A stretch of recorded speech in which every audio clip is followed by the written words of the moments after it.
നമസ്കാരം. ശ്രീമദ് ഭാഗവതം മൂലം പ്രഭാഷണം ഭാഗം 291 291. ഓം ഗം ഗണപതയേ നമഃ. ഓം സം സരസ്വതേ സ്വാഹ. ഓം ശ്രീ ഗുരുഭ്യോ നമഃ. ഓം ശ്രീ രംഗനാഥശർമ്മണേ നമഃ. നാരായണ നാരായണ നാരായണ നാരായണ നാരായണ നാരായണ നാരായണ നാരായണ നാരായണ നാരായണ നാരായണ. ഓം ശ്രീകൃഷ്ണാർപ്പണമസ്തു. ഓം ശ്രീകൃഷ്ണായ പരബ്രഹ്മണേ നമഃ. ഓം ശ്രീകൃഷ്ണായ പരമാത്മനേ നമഃ. ഹരേ രാമ രാമ രാമ ഹരേ ഹരേ, ഹരേ കൃഷ്ണ കൃഷ്ണ കൃഷ്ണ ഹരേ ഹരേ. ഓം ശ്രീ രുക്മിണി സത്യഭാമാ സമേത ശ്രീ ഗോപാലകൃഷ്ണസ്വാമിനേ നമഃ. ശ്രീമദ് ഭാഗവതം തൃതീയ സ്കന്ധം 26-ാം അധ്യായം ശ്ലോകം 18. അന്തഃപുരുഷരൂപേണ കാലരൂപേണ യോ ബഹി സമന്യത്യേഷ സത്വാനാം ഭഗവാൻ ആത്മമായയാ. ഇതാണ് ശ്ലോകം. അതിൻ്റെ വാക്കാർത്ഥം പറയുമ്പോൾ സത്വങ്ങളുടെ അന്തർഭാഗത്തിൽ, സത്വങ്ങളെന്ന് പറഞ്ഞാൽ ജീവനുള്ളവരെ എന്നർത്ഥം പറയണം. സത്വം, ഇത് എന്ത് സത്വമാണെന്ന് ചോദിക്കും. അപ്പോൾ സത്വങ്ങളുടെ അന്തർഭാഗത്തിലാണ് പുരുഷൻ, ആത്മാവ്. ഇതറിഞ്ഞാൽ പിന്നെ ക്ഷേത്രങ്ങളിൽ അധികം തിരക്കാൻ പോകണോ? ടു സ്റ്റാർട്ട് വിത്ത് കുട്ടികളാകുമ്പോൾ പോവാം, യുവാക്കളാവുമ്പോഴും പോവാം. വയസ്സത്തികളായിട്ട് അവിടെ പോയിട്ട് തിരക്ക് കൂട്ടരുത്. കാരണം ഏത് ചെറിയ ക്ഷേത്രത്തിലും ഏത് വലിയ ക്ഷേത്രത്തിലും സ്വന്തം ആത്മാവ് ശോഭിക്കുന്നില്ലെങ്കിൽ ആ വിഗ്രഹത്തെ നമുക്ക് മനസ്സിലാക്കാൻ സാധിക്കുമോ? ഈ ഒരു അടിസ്ഥാന വിഷയം ഭാഗവതത്തിൻ്റെ മർമ്മം. ഇതറിയാതെ കണ്ടാണ് ആൾക്കാർ സപ്താഹം കേൾക്കും, എന്നിട്ട് പിന്നെയും പോയി ക്യൂ നിൽക്കും. അപ്പോൾ എന്തായാലും സപ്താഹം ചെയ്യുന്നവർക്ക് ഇത് ബോധ്യപ്പെടുത്താൻ സാധിക്കണില്ല. സപ്താഹത്തിൽ 5ഉം 10ഉം 50ഉം 1000 കൊടുത്ത് നടത്തിയവർക്കും ഇത് മനസ്സിലായിട്ടില്ല. സത്വം എന്ന് പറഞ്ഞാൽ എന്താ, അന്തര്യാമി എന്ന് പറഞ്ഞാൽ എന്താ. എനിക്ക് പറയാൻ വിഷമമുണ്ട്. കാരണം ഞാൻ ആരെയും ക്രിട്ടിസൈസ് ചെയ്യല്ല. എല്ലാവരും എൻ്റെ സഹോദരി സഹോദരന്മാരാണ്. അപ്പോൾ അവർക്ക് എന്തുകൊണ്ട് നേരം വെളിച്ചായില്ല എന്നൊരു ചോദ്യം. അപ്പോൾ നമ്മൾ ഈ ഹാർഡ് ഏൺഡ് മണി എന്തിനു ഉപയോഗിക്കണം? സ്വന്തം അച്ഛനും അമ്മയെയും സംരക്ഷിക്കാൻ സാധിക്കാത്തവർ ക്ഷേത്രത്തിൽ പോയിട്ട് ചുറ്റുവിളക്ക് കഴിച്ചിട്ട് യാതൊരു കാര്യമില്ല. അപ്പോൾ മനസ്സിലായില്ലേ? സ്വന്തം മക്കളെ അവരവരുടെ വരുതിയിൽ നിർത്താൻ കഴിയാതെ കണ്ട് അവർ ചരസും കഞ്ചാവും വലിച്ച് തീവ്രവാദികളായിട്ട് പോകുമ്പോൾ ആ അച്ഛനമ്മമാരുടെ കണ്ണീരൊപ്പാൻ സമൂഹത്തിന് കഴിയുന്നുണ്ടോ? ഇതൊക്കെയാണ് ചോദ്യം. ഈ ചോദ്യമൊക്കെ വളരെ പ്രസക്തിയുള്ളതാണ്. ഞാൻ 3200 ചില്ലാൻ പ്രഭാഷണങ്ങൾ യൂട്യൂബിൽ ചെയ്തു. ഞാൻ ഒന്നും ആഗ്രഹിക്കാതെ കണ്ടാണ്. പക്ഷേ ഭഗവാൻ എൻ്റെ ആഗ്രഹം എന്താവാം, എൻ്റെ ആഗ്രഹം അതൊക്കെ ഭഗവാൻ നടത്തി തന്നിട്ടുണ്ട്. കാരണം എന്താ? അതുകൊണ്ടാണ് ഞാൻ ഇത്രയും തീവ്രമായിട്ട് നിങ്ങളോട് സംസാരിക്കുന്നത്. അല്ലെങ്കിൽ ഞാൻ ആരെയും എനിക്ക് ശത്രുക്കളാക്കണമെന്ന് താല്പര്യമില്ല. പറഞ്ഞ വിഷയമില്ലേ? അപ്പോൾ സത്വാനാം, ജീവനുള്ളവരുടെ അന്തർഭാഗത്തിൽ പുരുഷനായിട്ടും പുറമേ കാലരൂപമായിട്ടും, ഉള്ളിൽ ആത്മാവായിട്ടും പുറമേ കാലരൂപേണ, അതാണ് കാലം. കാരണം നമ്മൾക്ക് വയസ്സായി എന്നെപ്പോഴാണ് തോന്നുന്നത്? തല നിറച്ചാൽ മാത്രമല്ലല്ലോ, എത്ര ഓണം ഉണ്ടു ഇല്ലേ? അപ്പോൾ കാലരൂപമായിട്ടും ആത്മശക്തിയാൽ യാതൊരുവൻ നന്നായി അന്വയിക്കുന്നുവോ ഇവൻ ഈശ്വരൻ തന്നെ. അപ്പോൾ എൻ്റെയും നിങ്ങളുടെയും ഉള്ളിലുള്ള ചൈതന്യം ഈശ്വരനാണെന്ന് ഭഗവാൻ അടിച്ചു പറയണു. പക്ഷെ നമ്മളത് കേട്ടിട്ടില്ല, കേൾക്കണില്ല, കേൾക്കാനുള്ള സന്മനസ്സില്ല, കേൾക്കാനുള്ള സമയമായിട്ടില്ല. അതാണ് സത്യം. ലക്ഷക്കണക്കിന് മരുന്ന് പണി വെടിക്കെട്ട് ചെയ്യുന്നുണ്ട്. ലക്ഷക്കണക്കിന് രൂപ ചിലവാക്കിയിട്ട് തെച്ചക്കോട്ട് രാമേന്ദ്രനെയും ഇല്ലേ, എന്തൊക്കെ പേരുണ്ടോ ആ പേരുള്ള ആനകളൊക്കെ സജീവമാണ്. പക്ഷേ അവർ വരുത്തി വയ്ക്കുന്ന വിനാശങ്ങൾ, എത്രയോ ദേവീദേവന്മാരെയാണ് തിടമ്പ് സഹിതം താഴത്തിട്ട് മതിക്കണത്. അത് കാണുമ്പോൾ പൊള്ളുന്നുണ്ട് എനിക്ക്. കാരണം എന്താ?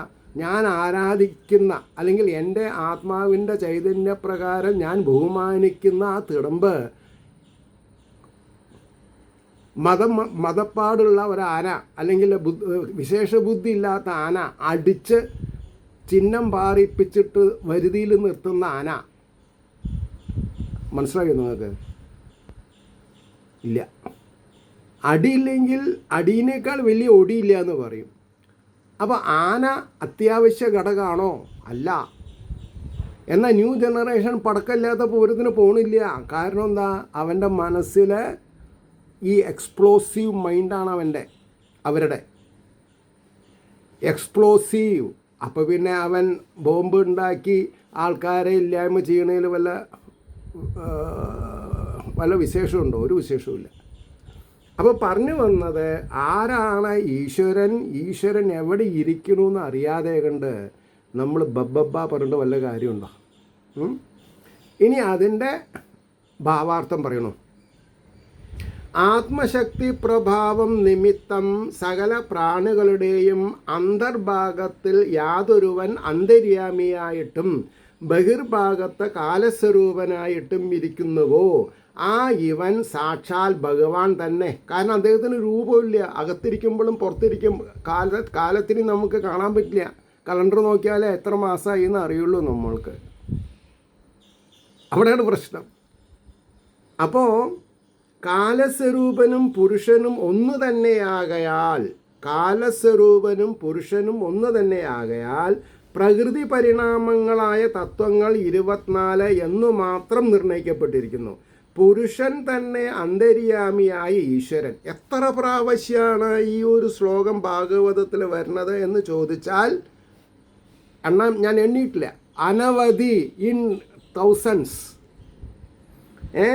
അവിദ്യയാകുന്ന ഉപാധിയോടുകൂടിയ ചൈതന്യം പുരുഷൻ തന്നെയെങ്കിലും സുഖി ദുഃഖി എന്നുള്ള ഭാവം നിമിത്തം ജീവനെന്ന് വ്യവഹരിക്കപ്പെടുന്നതിനാൽ അതിനെ ഈശ്വര ഭിന്നനായി വിചാരിക്കപ്പെടുന്നതായാൽ ജീവൻ 25ാമത്തെ തത്വം. ഈശ്വരൻ 26ാമത്തേതാകുന്നു. വിദ്യ എന്ന ഉപാധി നിമിത്തം ഈശ്വരനെന്നും അവിദ്യോപാധി നിമിത്തം ജീവനെന്നും വിവരിക്കപ്പെടുന്ന ചൈതന്യം വാസ്തവത്തിൽ ഏകമായിരിക്കുന്നതിനാൽ ഇതിനെ ഒന്നായിട്ട് പുരുഷൻ എന്നു മാത്രം ധരിച്ചാൽ മതി.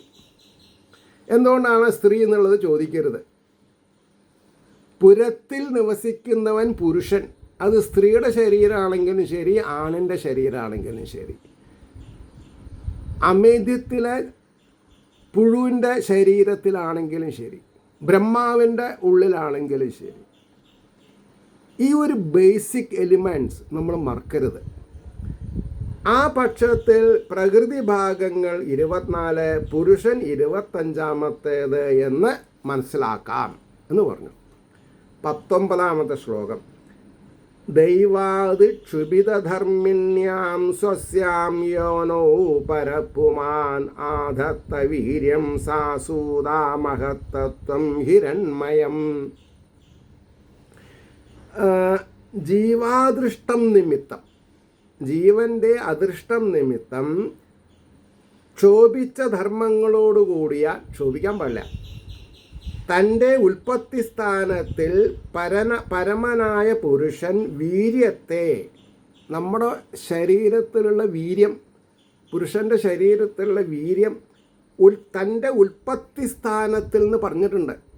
ജനനേന്ദ്രിയം അർത്ഥം അറിഞ്ഞില്ലെങ്കിൽ ഞാൻ പറഞ്ഞുതരാം. അപ്പോൾ പരമനായ പുരുഷൻ വീര്യത്തെ, ചിത് ശക്തിയെ, ചിതാകാശ ഗുഹയിൽ വസിക്കുന്ന ദേവചൈതന്യത്തിൻ്റെ ശക്തിയാണത്, ആധാനം ചെയ്തു. അത് പ്രകാശം അധികമുള്ളതായ മഹത്വത്വത്തെ ഉത്ഭവിച്ചു. അപ്പോൾ MBBSും എൻജിനീയറിങ്ങും മാത്തമാറ്റിക്സും സോഷ്യൽ സ്റ്റഡീസും ഒക്കെ ഭാഗവതാണ്. അതർഹിക്കുന്ന ബഹുമാനം അതിന് കൊടുക്കണ്ടേ? ഇനി അതിൻ്റെ ഭാവാർത്ഥം പറയണു. പ്രകൃതിയുടെ ധർമ്മങ്ങളായ രജസ് തമോ ഗുണങ്ങൾക്ക് ആ പ്രകൃതിയിൽ ലയിച്ചിരിക്കുന്ന ജീവന്മാരുടെ അദൃഷ്ടം നിമിത്തം അന്യോന്യ സമ്മേളനം സംഭവിച്ചു. ഇതിന് ഗുണക്ഷോഭം എന്നു പേർ. ഗുണങ്ങളെ ക്ഷോഭിക്കുക. ഈശ്വരൻ്റെ അഭിവ്യക്തിക്ക് ഈ പ്രകൃതി സ്വസ്ഥാനമായി തീർന്നു. ഈശ്വരവീര്യമായ ചിത്ശക്തി പ്രകൃതിയിൽ പ്രതിഫലിച്ചു. അതാണ് സ്ത്രീകളെ പ്രകൃതിയായിട്ട് കൽപ്പിക്കും. അപ്പോൾ പ്രകൃതിയിൽ പ്രതിഫലിച്ചു. അതിപ്രകാശത്തോടു കൂടിയ ഈ ബീജം അതിപ്രകാശത്തോടു കൂടിയ ആ ശക്തി മഹത്തത്വമായി ഭവിച്ചു. ഇതിനെ ഈ ചിത്ശക്തിയെ പുരുഷൻ്റെ വീര്യമായിട്ടും പ്രകൃതിയെ ഒരു സ്ത്രീയായിട്ടും ഭാവിക്കുന്നതായാൽ പ്രകൃതിയിൽ അപ്പോൾ പറഞ്ഞു പുരുഷൻ പ്രകൃതിയിൽ സ്വശക്തി വീര്യത്തെ ആദാനം ചെയ്തപ്പോൾ മഹത്വത്വം എന്ന് പേരെ പ്രഥമം അതൊന്നുകൂടി ഞാൻ പറയാം. പുരുഷൻ്റെ വീര്യമായിട്ടും പ്രകൃതിയെ ഒരു സ്ത്രീയായിട്ടും ഭാവിക്കുന്നതായാൽ, എല്ലാം ഭാവിക്കലാണല്ലോ. മരം കൊണ്ടുണ്ടാക്കിയതാണെങ്കിലും പഞ്ചലോഹം കൊണ്ടുണ്ടാക്കിയതാണെങ്കിലും കല്ലിൽ കൊത്തിയതാണെങ്കിലും ആ വിശേഷ രൂപത്തെ ഈശ്വരനായിട്ട് ഭാവിക്കല്ലേ ചെയ്യണത്. അതല്ലേ കള്ളൻ ചുമന്നു കൊണ്ടുപോകണത്, പോലീസ് നെട്ടോട്ടോടുന്നത്, നമ്മൾ തലേ തല്ലി കരയണത്. ആലോചിച്ച് നോക്കണം.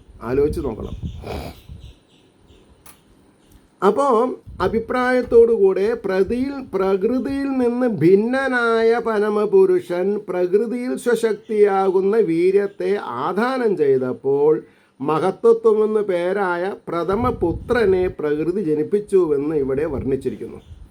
പ്രകൃതി സഹിതനായ പുരുഷൻ തന്നെ മഹത്തത്വം. പ്രകൃതി സഹിതനായ പുരുഷൻ ശക്തി, ചിത്ശക്തി തന്നെയാണ് മഹത്തത്വം.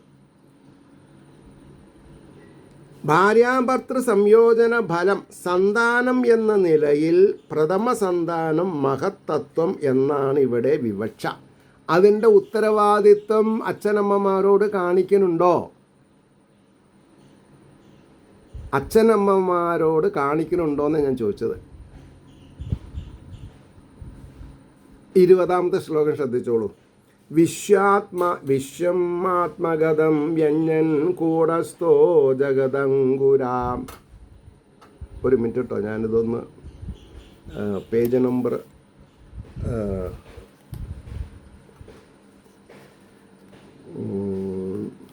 474 ശ്ലോകം 10. ആർക്കും എപ്പോൾ വേണമെങ്കിലും പറഞ്ഞു കൊടുക്കാം ഈ ശ്ലോകം. അപ്പോൾ വിശ്വമാത്മഗതം വ്യഞ്ജൻ കൂടസ്ഥോ ജഗദങ്കുര. കൂടസ്ഥൻ അതാണ് അന്തര്യാമി. സ്വതേജസാം അഭി തേജസാ അഭി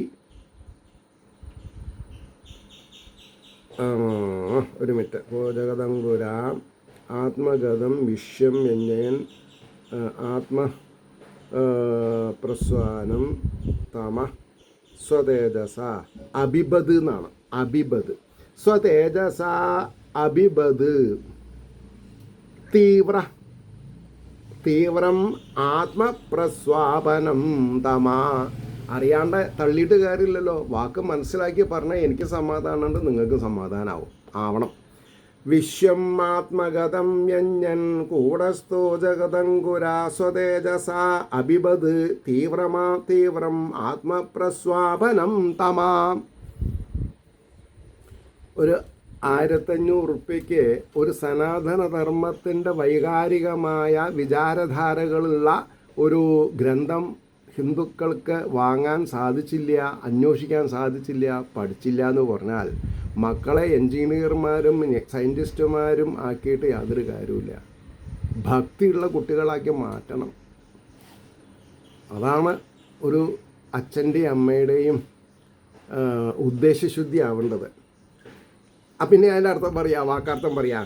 നാശരഹിതമായും, അതായത് കൂടസ്ഥൻ എന്ന് പറഞ്ഞാൽ നശിക്കാത്തത്, നാശരഹിതമായും ലോകത്തിൻ്റെ അങ്കുരമായിരിക്കുന്ന അത് തന്നിലിരിക്കുന്ന ലോകത്തെ പ്രകാശിപ്പിക്കുവാനായിട്ട് എല്ലാവരുടെ ഉള്ളിലൊരു ലോകമുണ്ട്. ചിലവർക്ക് കണ്ണൂർ സെൻട്രൽ ജയിലാവും, ചിലവർക്ക് പത്മനാഭസ്വാമി ക്ഷേത്രമാവും, ചിലവർക്ക് അവരവരുടെ വീട്ടിൽ മച്ചിൽ കുടിവെച്ചിട്ടുള്ള അമ്മാവനാവാം, എങ്ങനെ വേണമെങ്കിലും ആവാം. അപ്പോൾ തന്നെ മറച്ചിരിക്കുന്നതായ തമസ്സിനെ സ്വപ്രകാശത്താൽ നശിപ്പിച്ചു. അപ്പോൾ നമ്മുടെ ഓരോരുത്തരുടെയും ഉള്ളിലുള്ള തമോ ഗുണത്തെ, അന്ധകാരത്തെ അവരവരുടെ ഉള്ളിലുള്ള ആത്മചൈതന്യത്തിൻ്റെ പ്രബലത കൊണ്ട് ഇല്ലാണ്ടാക്കണം. അല്ലാണ്ട് ആചാര്യന് ഒന്നും ചെയ്യാൻ പറ്റില്ല. വഴി കാണിക്കാം, വഴി കാട്ടും, അത്രയേ ഉള്ളൂ. വളരെ ഡെലിക്കേറ്റ് സബ്ജക്റ്റാണത്. പറഞ്ഞ ശൈലിയെ ഇപ്പോൾ നമ്മൾ 2 ശ്ലോകമാണ് 15 മിനിറ്റിൽ പറഞ്ഞിട്ടുള്ളത്. എനിക്ക് സന്തോഷമാണ്. കാരണം എന്താ, എനിക്ക് ഇത്രയും ഗഹനമായിട്ട് പഠിക്കാൻ സാധിപ്പിച്ച് തരുന്നുണ്ടല്ലോ ഭഗവാനെ. അപ്പോൾ അതിൻ്റെ വാക്കാർത്ഥം പറയാം, ഭാവാർത്ഥം പറയാം. പ്രകൃതി പുരുഷ സംയോഗാൽ ഒന്നാമതായി വികസിച്ചിരിക്കുന്ന ഈ മഹത്വത്വം ലോകമാകുന്ന മഹാവൃക്ഷത്തിൻ്റെ അങ്കുരസ്ഥാനമാകുന്നു. ഇതിന് ലയവിക്ഷേപാദി വികാരമില്ലാത്തത് കൊണ്ട്, ലയവിക്ഷേപാദി മായയ്ക്ക് അടിമയല്ല, ആത്മാവ്, വികാരമില്ലാത്തത് കൊണ്ട് കൂടസ്ഥമെന്നും, വെറുതെ അല്ല, എന്തുകൊണ്ടാണെന്ന് പറയുന്നുണ്ട്. ഇതിനെ പറയുന്നു, ഇനി മേലുണ്ടാകുന്ന ചരാചരാത്മകമായ ലോകം ഈ തത്വത്തിൽ അടങ്ങിയുമിരിക്കുന്നു. വൃക്ഷത്തിന്മേൽ കാണപ്പെടുന്ന ഇലകൾ, പുഷ്പങ്ങൾ, കായ്കൾ മുതലായ സകലാംശങ്ങളും അങ്കുരത്തിൽ അടങ്ങിയിരിക്കുന്നത് പോലെ എന്ന് സാരം. തന്നിൽ ഇരിക്കുന്ന ആ ലോകത്തെ ക്രമത്തിൽ പ്രകാശിപ്പിക്കുവാൻ ഉദിച്ച്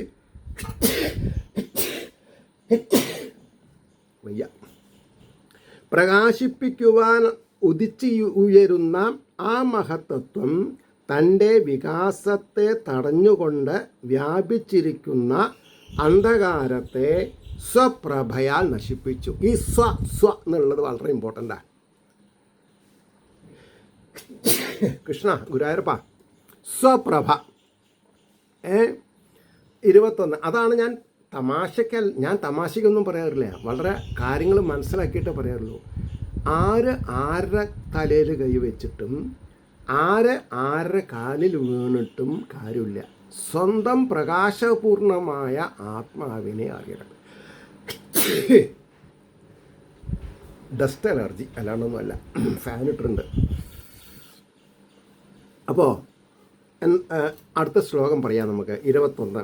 യത്തൽ സ്വത്വഗുണം സ്വച്ഛം ശാന്തം ഭഗവത പദം യഥാഹുർവാസുദേവാഖ്യാം ചിത്തം തന്മഹദാത്മകം. ആ വാസുദേവൻ എന്ന് പറയുന്നത് സ്വന്തം ഹൃദയഗുഹയിൽ വസിക്കുന്ന ചൈതന്യമാണ് എന്ന് ഞാൻ മനസ്സിലാക്കിയിട്ടുണ്ട്. ഈ ശ്ലോകത്തിൽ നിന്നാണൊക്കെ മനസ്സിലാക്കിയിട്ടുള്ളത്. എനിക്ക് ചിലവരോട് പറയാൻ പേടിയാണ്. കാരണം അവർ ഇത്ര മനസ്സിലാക്കിയിട്ടുണ്ടെങ്കിൽ അവർക്ക് എന്നോട് ദേഷ്യം വരും. പത്മനാഭനെയും ഗുരുവായൂരപ്പനെയും വിട്ടിട്ട് താൻ പറഞ്ഞത് ഞങ്ങളെങ്ങനെ കേൾക്കുക. അതിനാണ് ആഖ്യാനം വായിക്കണം എന്ന് പറഞ്ഞത്. കൃഷ്ണ ഗുരുവായൂരപ്പ, യത്തത്സത്വഗുണം സ്വച്ഛം ശാന്തം ഭഗവത പദം യഥാഹുർവാസുദേവാഖ്യാം ചിത്തം തന്മഹദാത്മകം. നിർമ്മലവും ഇളക്കമില്ലാത്തതും. ശാന്തം എന്ന് പറഞ്ഞാൽ ഇളക്കമില്ലാത്തതെന്നാണ്. ഭഗവാന്റെ ഉപലബ്ധി സ്ഥാനവുമായ സത്വഗുണം യാതൊന്നോ. സത്വത്തിൻ്റെ ഗുണം എന്നാണേ. ബ്രഹ്മത്തിൻ്റെ സത്വത്തിൻ്റെ ഗുണം, സത്വഗുണം ജീവൻ്റെ ഗുണം. അപ്പോൾ സത്വഗുണം യാതൊന്നോ വാസുദേവൻ എന്നു പേരോട് കൂടിയ ചിത്തം യാതൊന്നോ. കൃഷ്ണ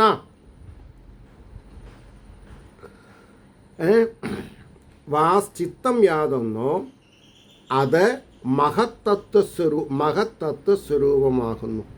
ഈ മഹത്വത്വ സ്വരൂപം ഉള്ളിലിരിക്കുമ്പോൾ മനസ്സിലായോ, തന്ത്രി ഒരു കലശപ്പാനിയിൽ വെള്ളം എടുത്ത് ഇത് അല്ലേ തത്വകലശാണ് എന്ന് പറയും അല്ലേ. ആ തത്വകലശം നമ്മുടെ ഉള്ളിലാണ്, നമ്മളിലാണ്. അപ്പം അതറിയാത്തവർക്കാണ് തിരുമേനി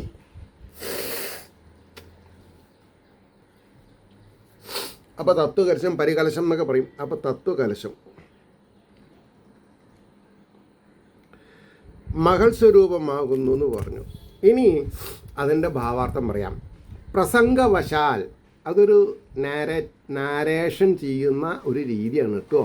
പ്രസംഗവശാൽ ചതുർവ്യൂഹോപാസനാക്രമത്തെ, എന്താ ചതുർവ്യൂഹം എന്ന് പറഞ്ഞാൽ വാസുദേവൻ, പ്രദ്യുപ്നൻ, അനിരുദ്ധൻ, സംഘർഷണൻ, ഈ നാലുമാണ് അന്ധക്കരണം എന്ന് പറയുന്ന മനസ്സ്, ചിത്തം, അഹങ്കാരം, ബുദ്ധി.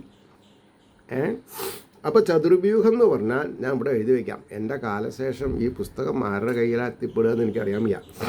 ചതുർവ്യൂഹം എന്ന് പറഞ്ഞാൽ വാസുദേവൻ,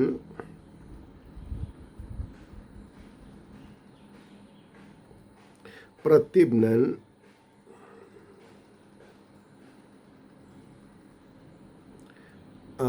അനിരുദ്ധൻ,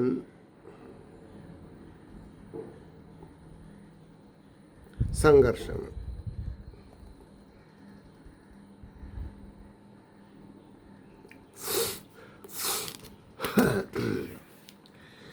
അപ്പോൾ പറഞ്ഞു ഈ ഉപാസനാക്രമം സർവ ആഗമപ്രസിദ്ധമാകയാൽ, ആഗമം എന്ന് പറഞ്ഞ ശാസ്ത്രങ്ങൾ, സർവ ആഗമപ്രസിദ്ധമാകയാൽ ഉപനിഷത്തുകളെന്നും പറയും, അന്ധക്കരണ പരിശുദ്ധിക്ക് മുഖ്യ ഉപായവുമാകുന്നു. യാതൊരു വിധമായ മാലിന്യത്തിൻ്റെ സ്പർശം പോലുമില്ലാത്തതിനാൽ അത്യന്തം നിർമ്മലവും രാഗാതിവൃത്തികളുടെ വ്യാപ്തി നിമിത്തമുണ്ടാകുന്ന ചലനത്തിന് വിഷയമല്ലാതിരിക്കുന്നതും വളരെ ഇമ്പോർട്ടൻ്റ് ആണത്. ഭഗവാന്റെ സ്വരൂപത്തെ നന്നായി അറിയുവാനുള്ള ഉപാധിസ്ഥാനമായിരിക്കുന്നതുമായ സത്വഗുണം യാതൊന്നോ വാസുദേവൻ എന്നുകൂടി പ്രസിദ്ധമായിരിക്കുന്ന ചിത്തം. വാസുദേവൻ എന്നുള്ളത് ആരുടെ പേരാ? ചിത്തം, ചിതാകാശമുള്ള ചൈതന്യത്തിൻ്റെ. വാസുദേവൻ എന്നുകൂടി പ്രസിദ്ധമായിരിക്കുന്ന ചിത്തം യാതൊന്നോ അതിൻ്റെ ആദ്യമായ സ്വരൂപം ഈ മഹത്തത്വമാണെന്ന് ധരിച്ചു കൊള്ളുക. ഇതിൽ അടങ്ങിയ സാരത്തെ ഒന്നുകൂടി സ്പഷ്ടമാക്കാം. എങ്ങനെ? അധിഭൂതമായിട്ട് പറയുമ്പോൾ ഗോളാകൃതിയിൽ അധിഷ്ഠാനമായിരിക്കുന്ന ഭൂതത്വേന നിരൂപിക്കപ്പെടുമ്പോൾ മഹത്തത്വം എന്ന പേർ, അധ്യാത്മസ്വരൂപമായിട്ട് ഇന്ദ്രിയ രൂപമായിട്ട് പറയപ്പെടുമ്പോൾ ആ മഹത്തത്വം തന്നെ ചിത്തമെന്ന് പറയപ്പെടുന്നു. ഉപാസ്യനായിരിക്കുന്ന ദേവൻ്റെ സ്വരൂപത്തിൽ പറയപ്പെടുമ്പോൾ വാസുദേവൻ എന്നും പ്രസിദ്ധമാണ്. വസിക്കുന്ന ദേവൻ ഒക്കെ ഞാൻ പറയാറുണ്ട്. വാസുദേവൻ എന്ന് പറഞ്ഞാൽ വസിക്കുന്ന ദേവൻ. എവിടെ? അവരവരുടെ ഹൃദയപത്മത്തിൽ. ഇതറിയാണ്ട് നമ്മൾ അവിടെയും ഇവിടെയും പോയി തിരയാന്ന് പറഞ്ഞാൽ മോശമല്ലേ? സപ്താഹം എന്ന് പറഞ്ഞാൽ ഇതായിരിക്കണം, ഇങ്ങനെ ആയിരിക്കണം സപ്താഹം. അതിപ്പോൾ 7 ദിവസം എന്നുള്ളത് പോയിട്ട് 70 ദിവസമാണെങ്കിലും ശരി, ഈ രീതിയിൽ പോയാൽ രക്ഷപ്പെട്ടു. അല്ലെങ്കിൽ അതിന് സന്നദ്ധരായിട്ട് ഇതിൽ പാർട്ടിസിപ്പേറ്റ് ചെയ്യുന്ന മഹജനങ്ങളെ പഠിച്ചിരിക്കണം, എന്നാൽ എളുപ്പമായി. അപ്പോൾ ഇവിടെ പറഞ്ഞു അതിഭൂതം, ആധ്യാത്മികം, അതിദൈവം, അധിഷ്ഠാതാവ്. അപ്പം മഹത്വത്വത്തിന് ചിത്തമെന്നും വാസുദേവനെന്നും ക്ഷേത്രജ്ഞനെന്നും പറയും. മഹത്വത്വത്തിനെ അഹങ്കാരമെന്നും സംഘർഷണനെന്നും രുദ്രൻ എന്നും പറയും. മഹത്വത്വത്തിനെ മനസ്സ്, അനിരുദ്ധൻ, ചന്ദ്രൻ എന്ന് പറയും. മഹത്വത്വത്തിനെ ബുദ്ധി, പ്രത്യുപ്നൻ, ബ്രഹ്മാവ് എന്നും പറയും. ഇതൊക്കെ നമ്മൾ മനസ്സിലാക്കണം. മേൽ കാണിച്ച 4 വിധങ്ങളായ അന്ധകരണങ്ങളും അതിദൈവങ്ങളും അധിഷ്ഠാതാക്കളുമായി ഭാവിച്ചിരിക്കുന്നത്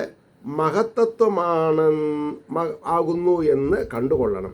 ഏകമായും അദ്വിതീയമായും ഇരിക്കുന്ന പരമാർത്ഥ വസ്തുവിൽ നിന്ന് നാനാത്വം എങ്ങനെ ഉണ്ടായി? ആ നാനാത്വം വാസ്തവമല്ല എന്നെങ്ങനെ അറിയാം എന്ന മാർഗത്തെയാണ് ഈ ഭാഗം വ്യക്തമാക്കുന്നത് എന്ന് പറഞ്ഞു. മനസ്സിലായില്ലേ?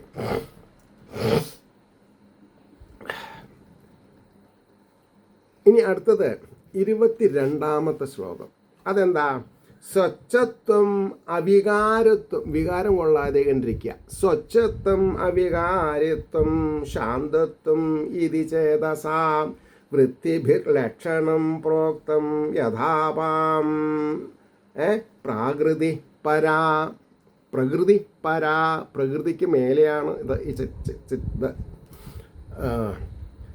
സ്വച്ഛമായിരിക്കുക എന്ന അവസ്ഥ, വികാരത്തെ പ്രാപിക്കാതിരിക്കുന്ന സ്ഥിതി. സ്വച്ഛം എന്ന് പറഞ്ഞാൽ വികാരത്തെ പ്രാപിക്കരുത്. ഇപ്പം വികാരം മാത്രമേ ഉള്ളൂ. ഐഫോൺ വാങ്ങി തന്നില്ലെങ്കിൽ നമ്മുടെ തലയിൽ കമ്പിപ്പാര കൊണ്ട് അടിക്കുന്നുള്ളത് ഉറപ്പാണ്. ചോദിച്ചാൽ വാങ്ങി കൊടുക്കണം, ഇല്ലെങ്കിൽ അടി കൊള്ളും. 10ാം ക്ലാസ്സിൽ പോയിട്ട് ഇനി മാർക്ക് കിട്ടിയതിൻ്റെ അടിസ്ഥാനത്തിൽ ഏത് ഗ്രൂപ്പാണ് എടുക്കേണ്ടതെന്ന് വീട്ടിൽ പോയി അച്ഛനോടും അമ്മയോടും കുടുംബത്തിനോടും ചർച്ച ചെയ്യേണ്ട ആൾക്കാർ പരീക്ഷ എഴുതാൻ പിന്നെ പെൻസിലൊക്കെ കൊണ്ടുപോകും. ഇപ്പം അങ്ങനെയല്ല, സൈക്കിൾ ചെയിന് വടിവാളൊക്കെ കൊണ്ടുപോവുക. എന്തിനാ?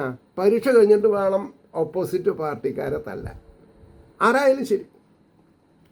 ഇപ്പോൾ കുട്ടികളെ പേടിച്ചിട്ട് അച്ഛനമ്മമാർ പരീക്ഷാ റൂമിൻ്റെ മുമ്പ് പോയി നിൽക്കുക, മകനെ നേരെ വീട്ടിലേക്ക് കൊണ്ടുപോവുക. എന്തൊരു അധപ്പതനാണത്. അപ്പോൾ കുട്ടികൾ വളരുമ്പോൾ അവരെ ശുഷ്കാന്തിയോടുകൂടി എന്ന് പഠിപ്പിക്കണ മാതിരി ഈശ്വരൻ തൻ്റെ ഉള്ളിലാണ്, ഈശ്വരീയത തൻ്റെ ഉള്ളിലാണ്, അതിനെ മാനിക്കണമെന്ന് പഠിപ്പിച്ചിട്ടുണ്ടായിരുന്നെങ്കിൽ ഈ പ്രശ്നം വരുമോ? അപ്പോൾ നമ്മൾക്ക് രാഷ്ട്രബോധമില്ലാത്ത രാഷ്ട്രീയമായി. ഊവർ ഇറ്റ് ഈസ്. ഞാനൊരു പ്രത്യേക പാർട്ടീനെ ഞാൻ പറയുന്നില്ല, എനിക്കെൻ്റെ ആവശ്യമില്ല. ഐ ആം എബവ് ആൾ. എനിക്ക് ഭാഗവതാണ് എൻ്റെ പാർട്ടി. എൻ്റെ സിദ്ധാന്തം ഭാഗവതാണ്, ഭാഗവതിയാണ്. അപ്പോൾ സ്വച്ഛമായിരിക്കുക എന്ന അവസ്ഥ, വികാരത്തെ പ്രാപിക്കാതിരിക്കുന്ന സ്ഥിതി, ശാന്തത്വം എന്ന് പറഞ്ഞാൽ രാഗാദി വൃത്തികളുടെ ബാധയില്ലാതെ ഇരിക്കുന്ന നില. ഇപ്രകാരമുള്ള വൃത്തികളാൽ ജലത്തിൻ്റെ ആദ്യത്തെ സ്വഭാവം എന്നതുപോലെ ചേതസ്സിൻ്റെ അടയാളം പറയപ്പെട്ടിരിക്കുന്നു. ഇനി അതിൻ്റെ ഭാവാർത്ഥം.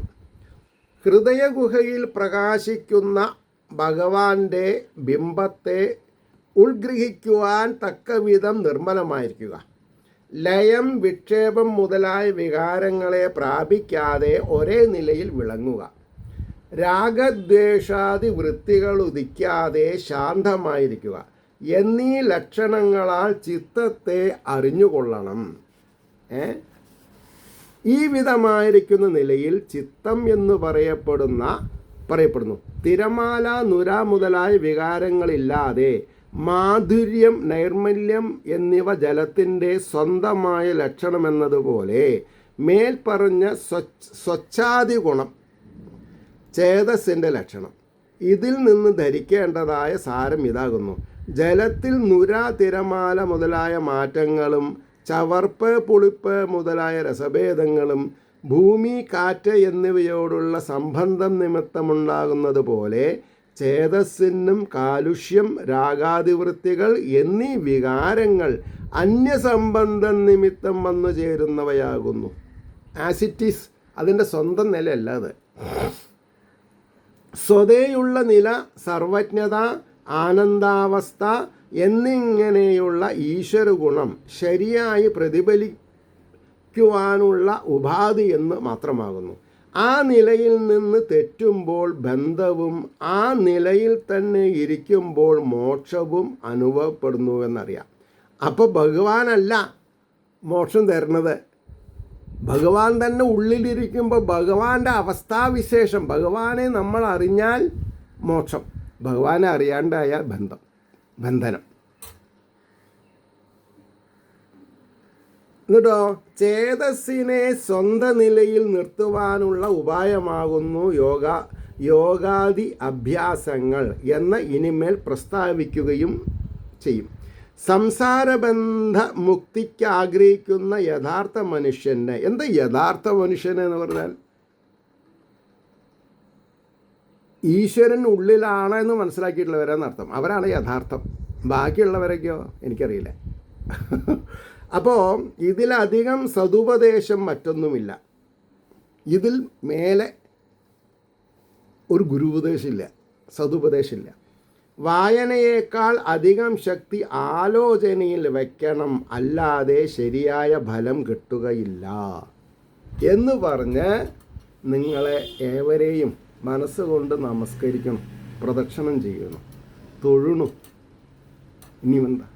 കാരണം എന്താ? എല്ലാവരിലും ഈശ്വരനുണ്ട് എന്നുള്ള രീതിയിൽ നിങ്ങളുടെ പ്രാർത്ഥന ലോകാസമസ്ത സുഖിനോ ഭവന്തു ആയിരിക്കട്ടെ എന്ന് സ്മരിച്ചുകൊണ്ട് വാക്കുകൾ ഉപസംഹരിക്കുന്നു. നമസ്കാരം. നാളെ കാണാം.